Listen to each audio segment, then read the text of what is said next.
Hi friends, welcome to my channel யாழ்னிலா.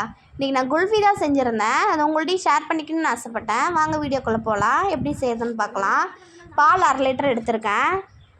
அதை நல்லா சுண்டை காய்ச்சி எடுத்துங்க. பாலில் வர ஆடையெல்லாம் எடுத்து விட்டுக்குங்க. நல்லா சுற்றி அந்த மாதிரி எடுத்து விடும்போது நம்மளுக்கு ஜூஸியான குல்ஃபி கிடைக்கும்.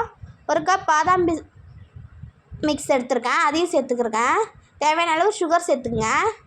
சுகர் சேர்த்து நல்லா கலந்து விட்டுங்க. பாதாம், பிஸ்தா, முந்திரிலாம் கட் பண்ணி வச்சுருக்கேன், அதையும் சேர்த்துக்கிட்டேன்.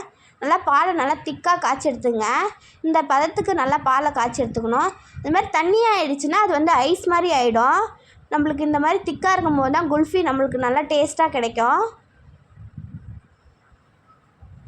மோல்டில் ஊற்றி எடுத்துக்கலாம். மோல்டு இல்லைன்னா நீங்கள் டீ கப்பு இல்லைன்னா டம்ளரில் கூட ஊற்றி எடுத்துக்கலாம்.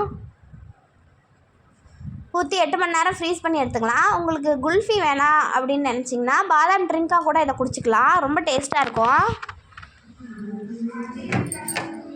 8 மணி நேரம் ஃப்ரீஸ் பண்ணி எடுத்த பிறகு ஐஸ் வாட்டர் இல்லைன்னா ஹாட் வாட்டரில் வச்சு நம்ம குல்ஃபி மோட்லேருந்து ஈஸியாக எடுத்துடலாம் குல்ஃபியை.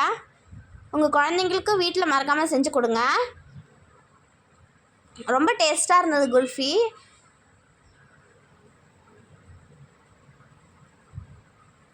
மறக்காமல் என் சேனலை சப்ஸ்கிரைப் பண்ணிக்கோங்க. கமெண்ட் பண்ணுங்கள், லைக் பண்ணுங்கள்.